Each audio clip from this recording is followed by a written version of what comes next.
Welcome in, everybody. I'm Will Kennedy, and this is Argo Sports Insider.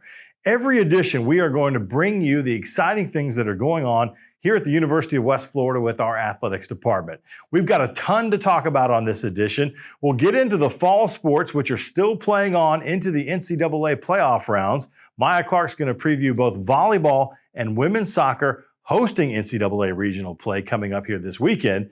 And we're also going to talk about the winter sports, which are underway. Basketball, both men and women, they've played a handful of games, both teams off to a good start. So this will be a jam-packed edition, and we'll try to get it done for you all in this short window of space. Let's start on the court with men's basketball. Coach Jeff Burkhammer and company off to a 5-1 start on the new season. A lot of new faces for this team and some familiar faces back as well, so it's a good mixture. The Argos got off to a hot start, including a win in their home opener a week ago. This last week, they went on the road on Wednesday night, took on Spring Hill, got their 5th victory of the season there. 97-68 was the final score of that game. Jackson Henningfield led the way with 19 points.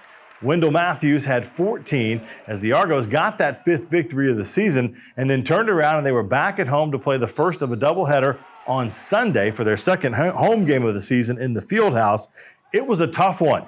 Georgia College came in and the two teams battled back and forth. The Argos struggled shooting from the field, but were able to hang in the game most of the way through some good effort on the defensive end. And Matthews had another big game with 18 points. Daniel Sofield, who's led this team in scoring throughout the season, struggled a little bit, but came on strong in the second half. He finished with 14. The Argos open Gulf South Conference play this week on Wednesday, December 1st. They are on the road at West Georgia. They'll play the first of a doubleheader, men's-women's doubleheader up there to get GSC play rolling. So that'll be a big game. And then they will do the second half of a home-and-home with Albany State on Saturday the 4th. They'll be on the road for that one. I think you'll see different guys scoring. I got to think Daniel and Wendell got to be the guys that lead us, but we'll have different guys scoring. You know, Weatherspoon I thought played really well. Latrell Tate, we put him at point guard the second half. I thought he did a good job there, really not having played that much even in practice. But we'll have different guys every night play different minutes and different depending on matchups and maybe how someone's playing or not playing, foul trouble, different things, and that's why it's good to have some depth. We've been able to play a variety of teams that play different styles, and we've had to play with leads, we've had to play from behind, different type of offenses. We've been able to see a lot of things in these first 6 games, which should help us going into the West Georgia game. We know that'll be tough. West Georgia's coming off playing in the NCAA tournament with basically all their players back, and they added in all-conference players, so going up there, we know will be a good challenge. The women, as we mentioned, will be playing against West Georgia, opening GSC play. They're off to a nice start for Coach Stephanie Lawrence-Yelton, 4-1 on the season. They only had one game last week. Nothing during the midweek. They had to go from Sunday to Sunday to wait to play again, but it was worth the wait as they got a great game bringing in William Carey to the Fieldhouse. Here's some highlights of that one.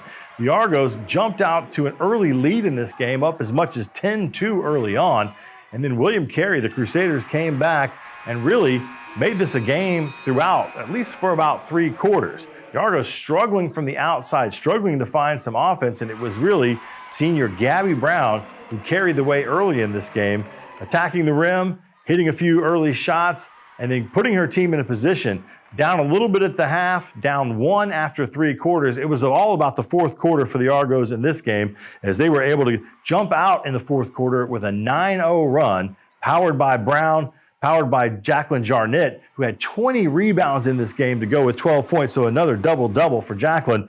And in the end, the Argos win the 4th quarter 29-7, outscoring their opponents by 22 points, walking away with a 21-point victory as they pull away and get the 71-50 win to improve to 4-1 on the season. We talked to Coach Stephanie Lawrence-Yelton after the game. I really challenged our players at halftime that, we went into the half. We had given up 30 points in that first half. We thought that was a little bit too much for us to give up, which really put a lot of pressure on our offense to score. We wanted to challenge our defense to hold them to lower than 25 in that second half, just because offensively we felt we were having and taking good shots. We just weren't making many. And so when we get to the point where we're not making that many shots, defensively, if we can get stops, it puts less pressure on our shooters to have to make that shot in that next possession coming down to keep the game close. So we thought defensive, if we could do that, really stop them in transition, hunker down on the defensive end, and really relieve some pressure from our offense to have to score immediately, that at some point, hopefully, those shots will be falling. And they did, right? We didn't do it much in that third quarter. I thought Maddie Griffin's play in the third quarter really helped elevate us. She started speeding up the game a little bit offensively for us, which was great. And then in that fourth quarter, you saw, the lid finally came off of that Argo three-point basket, and we started hitting some outside shots. And we knew when that happened that the game would bust open. I was just proud of our team for holding it down on the defensive end long enough to allow our offense to get hot. Yeah, we've got different players that can do different things, right, and can score in different ways each night. You saw their game plan tonight. Stop Zoe Pillar. And Zoe has had, 4 great games in a row where she's had double-doubles, and now tonight they double-teamed her. They made her do something different. What she had to do was kick the ball out. The play was good, we just weren't hitting the open shots. And so now other players had to step in and fill those roles. Jacqueline, one thing that kept her on the floor when she wasn't scoring well was rebounding. She had double-figure rebounding in the first half. And so sometimes when you're not hitting shots, you have to find other ways to stay on the court, and she finds those ways by rebounding and playing great defense. But it does help when Gabby, turns it on. Like I said, Maddie had some great spurts in that third quarter. Peyton Lewis hit a couple of shots tonight that were big, kind of moment shots for us. And I just thought, overall, a team effort of keeping the faith, staying connected, cheering each other through bad moments was super key for us. And this will be a great builder for us as we go into GSC play. I expect West Georgia to come out and really try to punch us in the mouth. We have had some legendary battles with West Georgia, both at their place and our place, and it's always a great game. But they play. They've got a really kind of long, athletic team. They shoot the 3 ball well. They've got a player right now that's averaging over 20 points a game that we've got to figure out how we're going to handle her and then not allow others to kind of have those big games against us.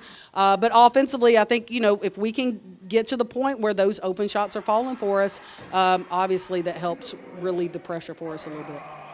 Jarnett is leading this team at 15.8 points per game. Zoe Pillar, the super freshman, she's twice been the GSC Freshman of the Week and was the reigning GSC Player of the Week. She had a tough game, didn't reach double digits. She is averaging over 15 points a game for the season.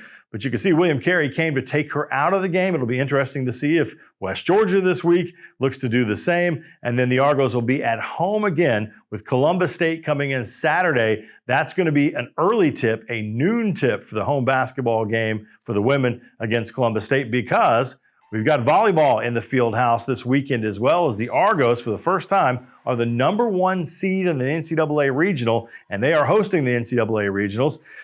Maya Clark spent some time talking with Coach Melissa Walter and the volleyball team, getting ready to go in as the #1 seed for the first time ever. 33-1 on the season. They have been fantastic, winning the GSC regular season and the conference tournament as well. And Maya also spent some time with Coach Joe Bartlinski and the women's soccer team as they prepare for a big NCAA Super Regional round as they look to advance on in postseason play.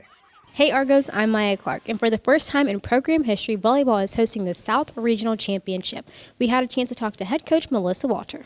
It's just great for our community to have a chance to experience volleyball at a really high level, and hoping we can get a lot of people out in the stands and then watch some great volleyball. I'm really proud of this group. Just when I think I'm going to have to take the reins, somebody on the team does it. So it's internally led teams can function really well.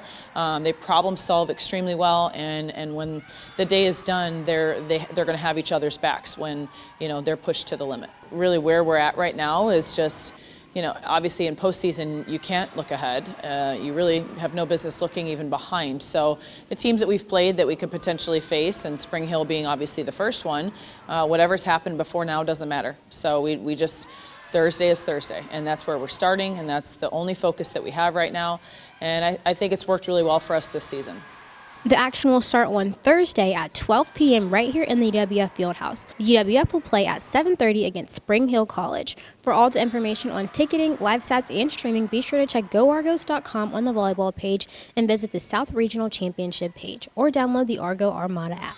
Women's soccer is also hosting the South Regional Championship, and we had a chance to talk to head coach Joe Bartlinski and Destiny Hammack and Destiny Hurd. It's exciting. Home field advantage, you would think. It's our 4th game of the year on the home field, so we're excited to be back. But the best part is we'll have our fans here, and that's something I think it's great for our university. I know the volleyball team and the men's soccer team and others will be out here supporting our women's team. So it's good to show how far we've advanced along in our development. Florida Tech's a very tough opponent. Anytime that you can knock out Lee University, that shows you the quality that Florida Tech has.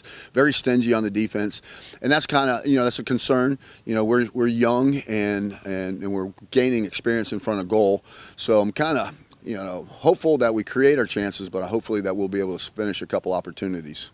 Mentally, there's a lot of things that you could think about that could be kind of overwhelming about a game like this. Especially for me, I've never really been in a situation like this in such an important game. So for me, I've just been really focusing on my role as a player and what I need to be doing on and off the field. And I can say confidently that the other girls on my team are doing that as well. To just know when we need to rein it back in and not get overly confident, and to know that unless we do our jobs, it's not going to happen for us. So we just need to make sure that everyone is focusing and is doing their part on and off the field, whether that's getting your schoolwork done or coming out here for extra touches. We're just making sure that everybody is doing what they're supposed to be doing. I just remember, at the end of the day, soccer's fun. So just to have fun, that's my main thing. Don't get stressed out about winning or losing or any of that. Just have fun. I usually block everything out, and I'm this is what I like to do, so I just do it. I think the biggest thing is our heart. We all are willing to leave everything out there on the field all the time.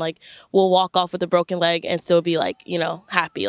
We just leave everything out there. The West Florida women's soccer team will play Florida Tech at 1 p.m. on Friday. The winner of this game will advance to the quarterfinals on Sunday and play the winner of the Southeast Regional Championship, either Lenoir-Rhyne or Flagler College, on Sunday at 1 p.m.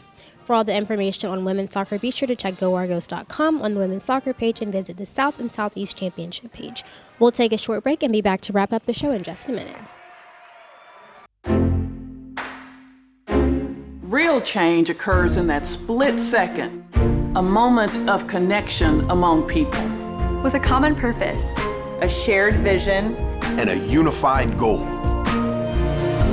What will you change? What will change you? The University of West Florida. No limits. What does Argo Spirit look like? Is it finding the perfect Argo outfit to show your team pride? Is it giving back while getting your pre-game grub? Or is it connecting with your community in the perfect spot? At Penn Air Federal Credit Union, it's being a proud sponsor of UWF Education, the Alumni Association, athletics, Penn Air Field, and having a spirit of communerosity. Learn more at pennair.org/aboutus.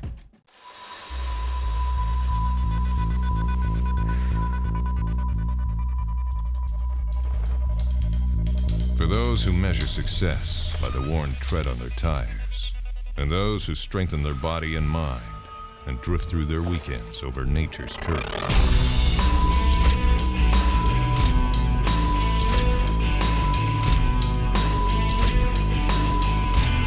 Andrews Institute, for those who move. Look at that.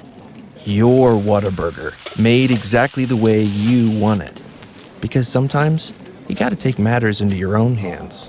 What a burger, just like you like it. Thank you, Maya. And as you can tell, tons going on this first weekend in December as volleyball and women's soccer look to see if they can extend their NCAA runs, and things are really starting to heat up with basketball with GSC play underway. That'll do it for us, but don't forget, you can always go to GoArgos.com for the latest on UWF athletics. We've got schedules, box scores, the latest news articles, all the stuff that you could want as an Argo fan. And if you can't get it there, get it right on your mobile device through the Argo Armada app. Follow your favorite teams, check out their social media, and we've even got some great benefits for you in Argo Nation out there on Argo Armada app as well. We'll see you next time right here on Argo Sports Insider.